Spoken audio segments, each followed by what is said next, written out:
mocked burials with no bodies. The families of victims of the March air crash involving an Ethiopian airline continue to conduct mock burials of their loved ones, with calls for compensations dominating most ceremonies. In Gatanga, Muranga County, the family of Julian Mwashi conducted her burial ceremony alongside that of Hassan. Julia was among the 36 Kenyans who died in the plane crash. But even as the family conducted the ceremony, sharp divisions over compensation emerged, pitting her family against that of her husband, Henry Masharia. The two are divided on who should receive the compensation money. It is said that the family of Julia, who hail from Kakamega, had conducted a similar burial in their rural home. Julia and Masharia are said to have been married for 20 years. Nilikuja ili kupata ile inaitwa kupumzisha roho kutokana na hiyo mkasa ambayo mnajua ilikuwa kwa Ethiopia. Na tumekuja hapa kufanya tu memorial service na pia ku-unveil kaburi ya my late son.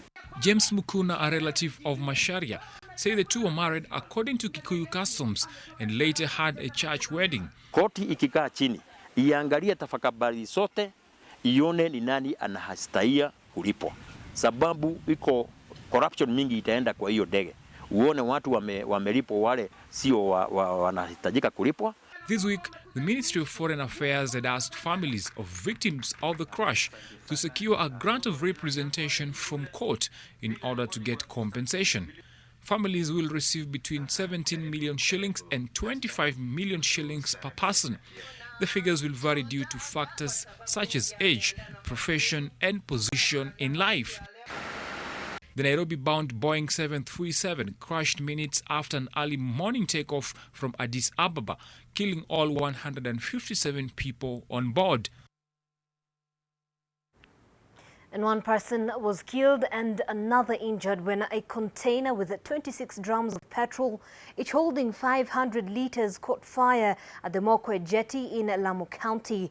Eyewitnesses say the fire that broke out at about 12:30 p.m. on Friday was caused by a generator that was being used to pump petrol from a lorry to the container. A Form 3 student was killed and a 36-year-old man is nursing injuries in hospital.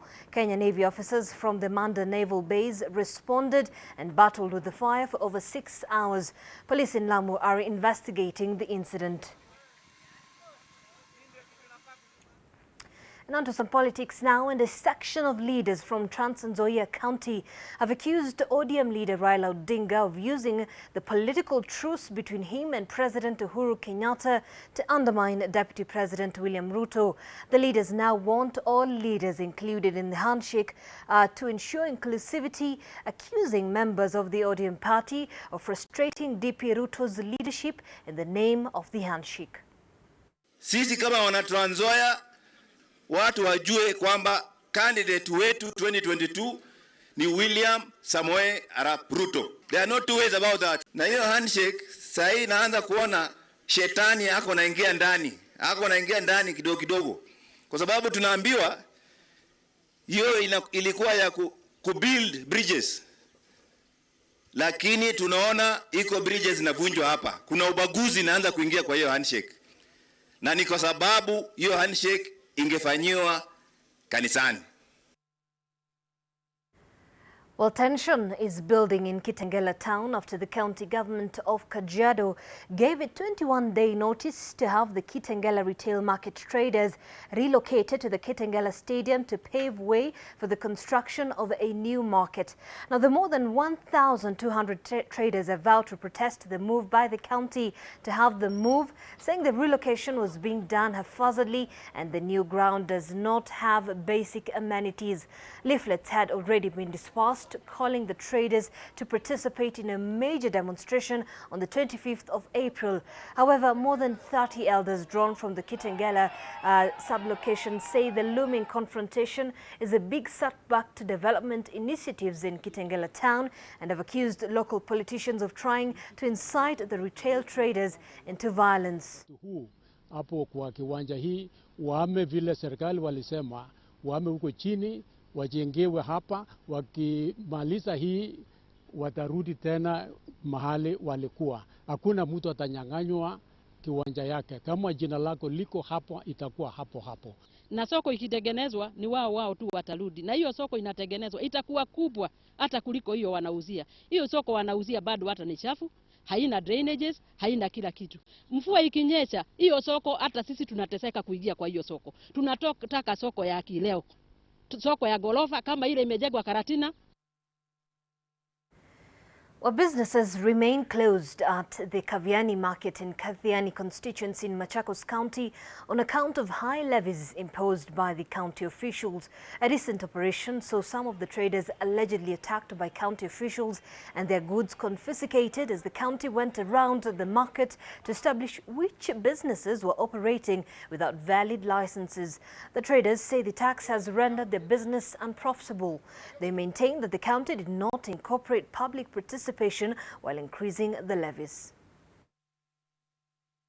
Kuna hii solid waste hii haikuwa na application wakachapa penalty tukashindwa nini inaendelea na hiyo percentage vile wale ilienda juu na wengine wako na biashara kidogo kidogo sioni hata wakifikia. Niliweka kazi ya saluni 2013 na tulikuwa tunalipa 1750 na hizo pesa zilikuwa nzuri kwa kulipa kwa saluni. Maana mimi na wenzangu wa saluni tunakaanga saluni huku nilisabu. Saa zingine unapata kazi, saa zingine unakosa kupata kazi. Saa zingine unashinda hata wiki mzima bila kupata kazi. Sasa watu wa kanzu wanakuja wanatuitisha hizo pesa. Hizo pesa ni mingi sana hata tuwezi tukaziona. Nilienda kwa ofisi ya kanzu akaniambia ninapaa nilipe 5,500. Kazi ile nafanya ni ya kushona manguo.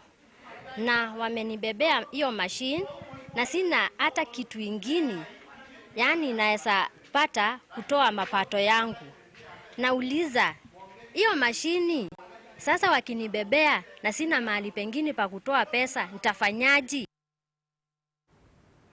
Now, 2 mortuary attendants working at the Montezuma Mona Lisa funeral home in Machakos have been fired after a mix-up of bodies 2 weeks ago. The family of Samuel Malay Kioko did not find his body last Wednesday when they went to pick it up, as it had been given to another family who buried it. It was later exhumed after a court order. At Masi in Machakos County, a funeral of the late Samuel Mulei Kioko is taking place. It is the second time his body is interred after his family failed to find his body last Wednesday at the mortuary. They were later informed that another family from Kaiti in Makueni County had collected it on Friday and that he had already been buried. We bring our body to you. We are bringing it so that you take care of us. We are paying for your services. Therefore, this must never happen again. Mzee ametuacha, tutakuwa na jukumu kubwa na tuwezi pata mtu wa kusiba pengo hiyo. The confusion happened at Montezuma Mona Lisa funeral home in Machakos. Sasa tumefanya uchunguzi, ile imefanya hata tumefukuza kazi wale wafanyikazi walikuwa wanafanya ile kazi, hata kama responsibility yao haikuwa 100%.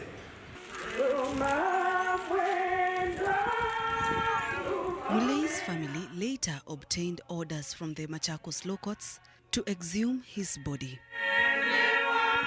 Sharon Baranga, NTV. And police officers along the Nakuru Highway this weekend traded their guns for Bibles as they prayed for travelers using the busy road this festive season. They also called on drivers to observe road safety regulations and avoid drunk driving. On the curbside of a busy highway, travelers along the Salga-Sachangwan Road on the Nakuru-Eldoret Highway were treated to a rare spectacle after police officers in uniform dropped their guns for the Bible. The police were not here to control traffic, but pray for the safety of travelers using the highway during this Easter weekend. It is never the will of God that any life should be lost. God wants all of us to be alive. And as a driver, as you are driving along the way, always remember God. Askari wetu ambao watu wetu walikuwa wakiona kama ni adui, sasa tumefurahia ya kwamba wanaweza kushika neno na wameweza kuleta mawasiliano mazuri kati ya askari na wananchi pamoja na administration. The congregants met at the Seventh-day Adventist Church along the highway. The message to drivers: do not drive while drunk and observe lane discipline. If you go slow, you will arrive ultimately. But if you will be fast without taking caution, you will perish and you will not reach where you are headed. Your destination will be blocked. Tuko hapa na ni kwa sababu ya kuhakikisha kwamba usalama uko pia kule kijijini, pia tunazidi kuhubiri amani hii. Baba, tunakuomba uweze kutimiliza kulingana na mapenzi yako, kwa maana wewe ni Mungu mwema. The Salga-Sachangwan area is infamous for accidents that have led to the loss of hundreds of lives. Sharon Baranga, NTV. Well, Sigor Member of Parliament Peter Lochakapong has warned that the ongoing drought could spark cases of banditry and cattle rustling as residents fight over scarce resources. Hundreds of people across West Pokot, Turkana and Elgeyo Marakwet counties are facing starvation, sparking fears of tribal clashes. The absence of rains, more so in the arid areas of West Pokot, Turkana and parts of Elgeyo Marakwet, presents a looming danger, one that is too familiar to the communities. Hii maneno ukosefu wa usalama ikichanganyana na njaa na ukame hii na ukosefu wa maji itakuwa ni shida kubwa. So hii ni wakati ambayo tunahitaji amani kama jana, tunahitaji amani ya ukweli. Indeed, a hungry man is an angry man, and for a community that has witnessed violence before, the proliferation of weapons amongst the members of the public causes more unease. These communities rely on cattle for their livelihoods. This resource is fiercely protected. But the leaders now worried that the drought could take a bite into the fragile peace between the communities living there. With the pasture having turned to stubble, sometimes they have to venture into enemy territory in search of a lifeline for their animals. Kiongozi lazima aongoze watu kuelekea mali pazuri. Hata kama hawaoni, lazima kiongozi aone. Residents say the drought claims at least 2 lives every week in West Pokot County, where more than 100 people are faced with starvation. But the government has denied any deaths related to the drought. Charity Mwangi, NTV.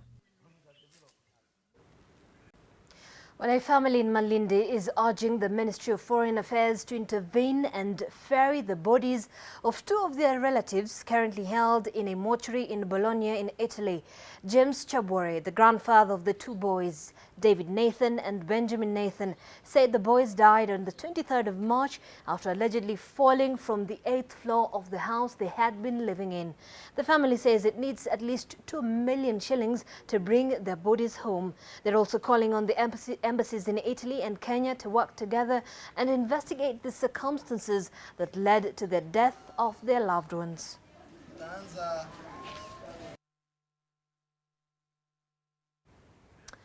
Well, during the 2018 National Schools examinations, the country was shocked by reports of a high number of pregnant candidates. The upsurge in teen pregnancy is turning out to be one of the biggest headaches in the education sector.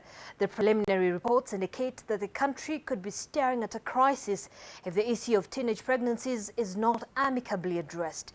It is because of such scenarios that some people have argued for the need to introduce comprehensive sexuality education known as CSE in schools.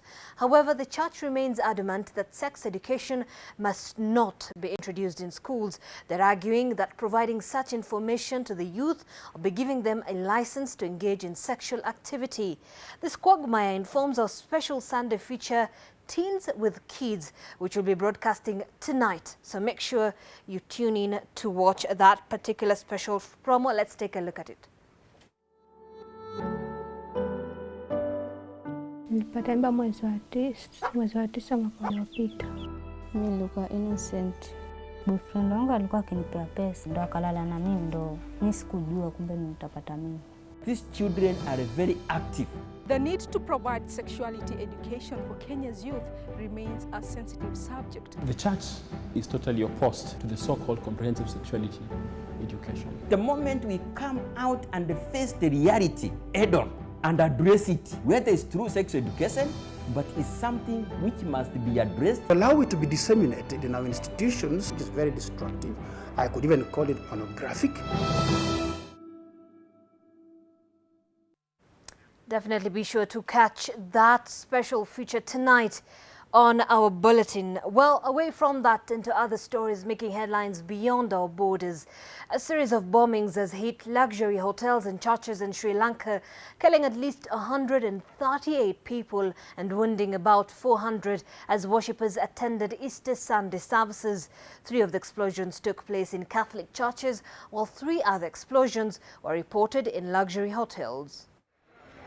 Huge crowds gathered outside the St. Anthony's Church, one of the sites of the blast. The first explosion was reported in a church located in the capital. The other blast followed within half an hour. One of the churches targeted was St. Anthony's in Colombo. The roof of the church was blown almost entirely off in the blast. The floor was littered with a mixture of roof tiles, splintered wood and blood.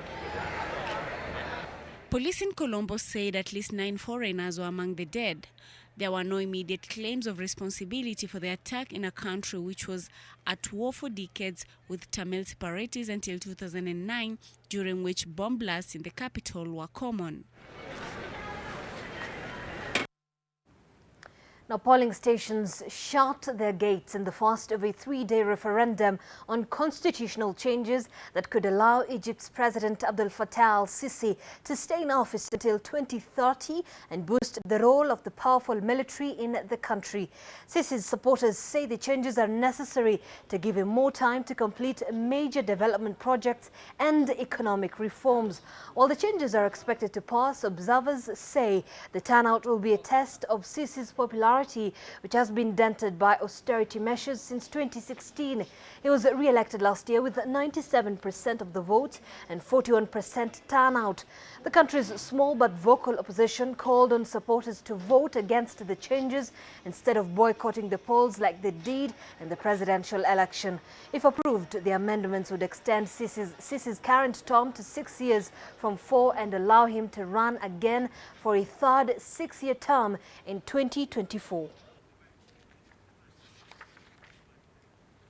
While in the tiny village of Nagoro Deep in the mountains of western Japan, the wind howls down a deserted street with not a living soul to be seen.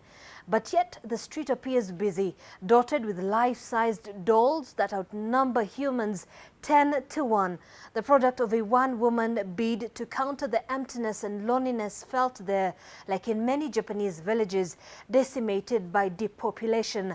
Nagoro, which is around 550 kilometers southwest of Tokyo, has become known as the Valley of Dolls after local resident Tsukimi Ayano began placing scarecrows on the streets to inject some life into her depopulated village. At the local school, she has placed 12 colorful child-sized dolls at desks, positioned as if part of a lively class pouring over their books. The school closed 7 years ago as there was no one left to teach. The youngest person there is 55 years old. Nagoro's plight is replicated all around Japan as the world's third largest economy battles a declining population, low birth rate, and high life expectancy.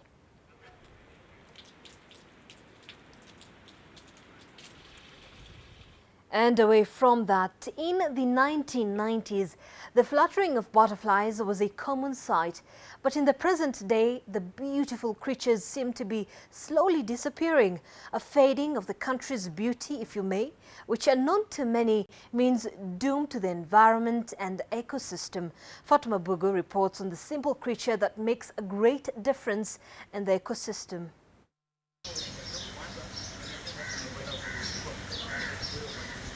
The They come in all colors and sizes, their beauty a sight to behold. These insects are more than just aesthetically appealing. They play an important role in the sustainability of the environment. Kwa sababu butterfly ni one of the key indicators of any polluted area. Mahali popote ambapo kuna butterfly ni mahali ambapo ni pazuri kwa mwanadamu kuishi. These species aid in the propagation of plants. Their flight from flower to flower sees them perform a crucial function. Their pleasant nature makes their presence easy to accommodate, unlike other insects. Butterflies do feed on fruits or nectar or wet places. They can drink water from a wet place that way. Butterfly does not chew, does not bite. They depend on long proboscis to get any kind of liquid thing for survival. A butterfly's lifespan is only 3 months and it only mates but once, a dance that can extend up to 24 hours. Whenever they are mature to mate for production, goes for 24 hours, and after 24 hours intercourse, this remains that way. The beginning of a butterfly's life is one that shows resilience and a transformational narrative that shows beauty can come from unlikely place. It starts as an egg, typically attached to the underside of a leaf. The egg hatches into the butterfly's larval form, the caterpillar. A caterpillar's job is to consume enough food from a specific plant based on their species to sustain itself during its transformation into a butterfly. This transformation takes place in the butterfly's pupal stage, when the butterfly is inside its chrysalis. Finally, an adult butterfly emerges from chrysalis, first significantly inactive and slowly in leaps and bounds growth in strength. Very few butterflies make it to adulthood on account of predators who prey on them during the early stages of life. Ground black ants, lizards, the spiders, all those are the predators of butterflies. But these beautiful creatures are dwindling in numbers across the city and the country at large. Out of the 871 species of butterflies worldwide, Kenya only has less remaining. The reduction of green spaces is one of the reasons why the butterfly population is rapidly declining. The concrete jungle that we now live in, coupled with increased pollution of the environment, has led to the creatures' retreat from the urban areas. The way we enlarge our cities, we have to clear the bushes.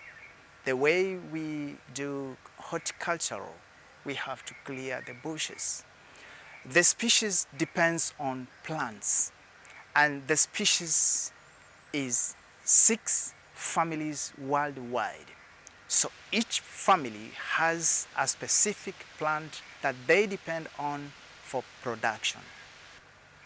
But in every calamity, there is an opportunity. The scarcity of the insects in nature has opened up an avenue for enterprising people to farm them and earn a penny from these insects.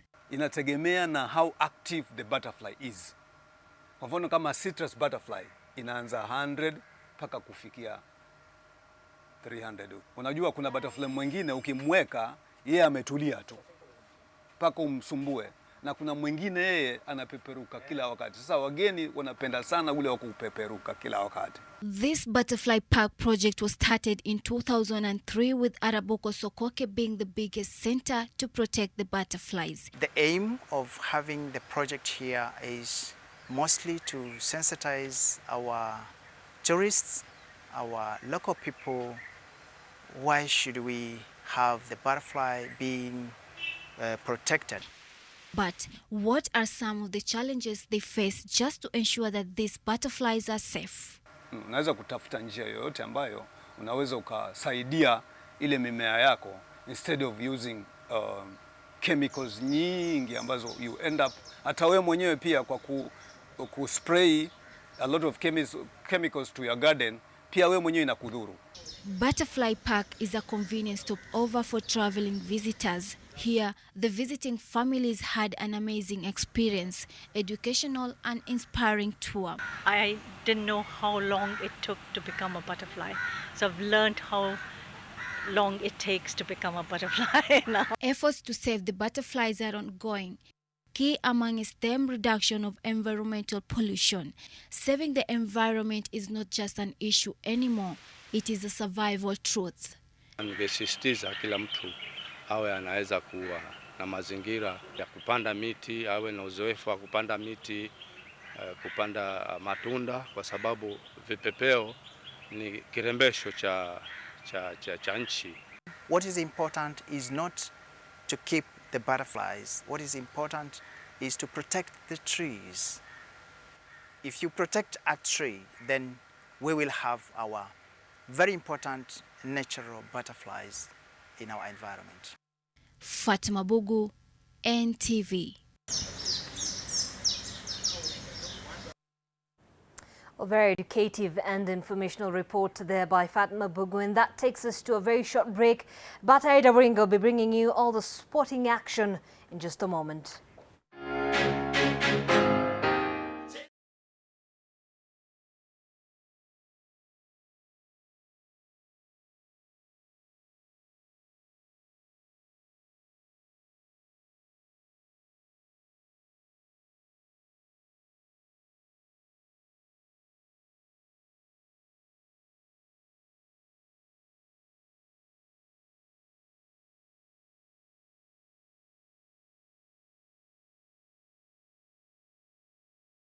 To you, hoping your Easter weekend is coming along great. Let's get into the world of sport. And Valerie Ayabe and Matthew Kisorio are the champions of the second edition of the Eldoret City Marathon that took place in Eldoret today. Well, the Beijing Marathon champion Ayabe defied the hot weather and went ahead to break the course record previously held by Sharon Cherop by more than 2 minutes to 2 hours, 27 minutes and 17 seconds, beating Vivian Kiplagat, who clocked 2 hours, 28 minutes and 6 seconds, while Elizabeth Lumokol was in third place.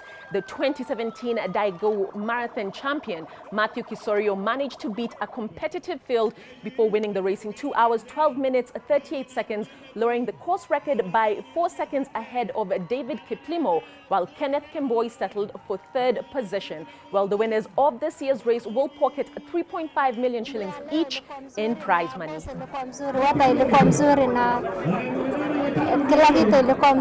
Eldoret altitude iko juu. Sijawahi kimbia marathon huku Kenya, nimezoea nikikimbia kule ng'ambo. So mwanzo tulikimbia kwa kasi sana na ilikuwa choto. Congratulations to the winners there. And some football, where Gor Mahia will be hoping to cement their lead at the summit of the Kenyan Premier League when they play their third game in 8 days, this time against Ulinzi Stars in a late kickoff in Kisumu. Meanwhile, 2009 league champions Sofapaka will be away to Sony Sugar at Awendo. At Buhungu Stadium, Vihiga will be hoping to escape the relegation zone when they take on Mathare United, with vivid memories of the 3-1 defeat they suffered at the Slam Boys' hands the last time they met in January.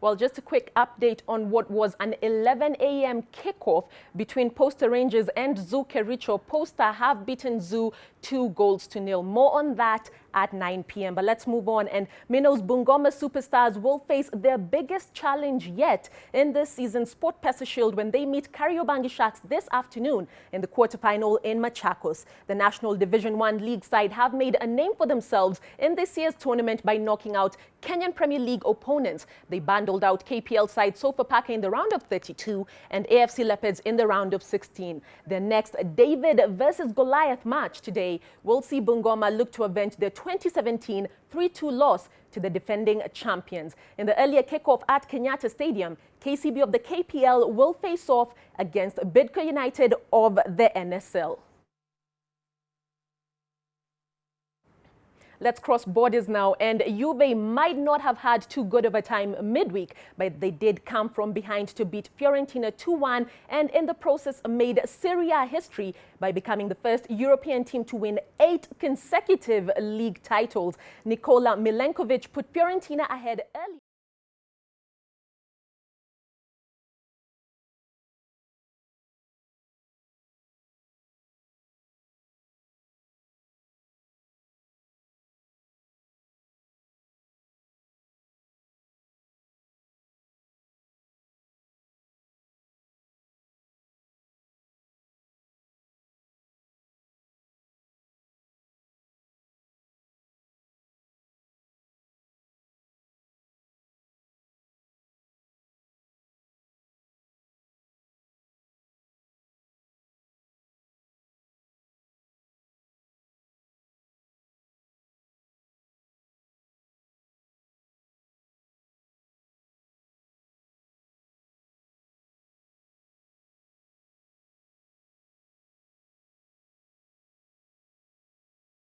What you think? Well, Liverpool will be hoping to move above Manchester City in the English Premier League standings when they face Cardiff City away this evening, with 3 of the top 6 teams in action today in the EPL. Man City leapfrogged past the Reds on Saturday after a narrow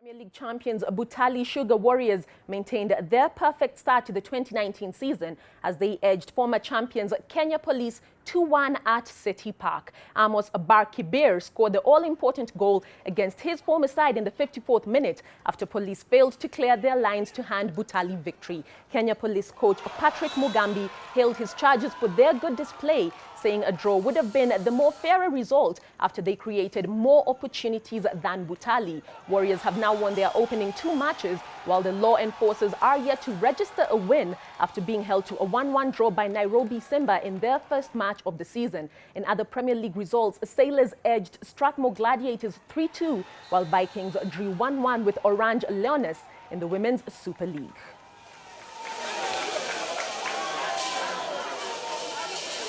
They are title contenders, and today they've shown that they have the quality that we need, and we were very well prepared for this game. Tennis now, and Fabio Fognini pulled off a stunner, ousting 11-time champion and number 2 seed Rafael Nadal 6-4, 6-2 in the semi-finals of the Monte Carlo Masters in Monaco. Nadal hadn't lost in 18 matches at Monte Carlo and looked set for his 19th win.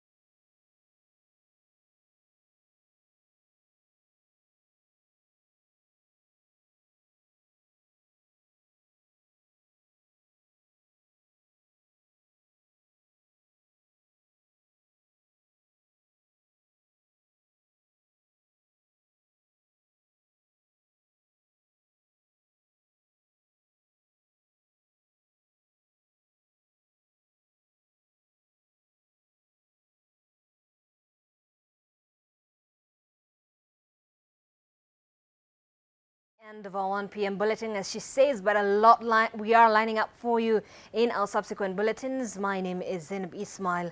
Good afternoon.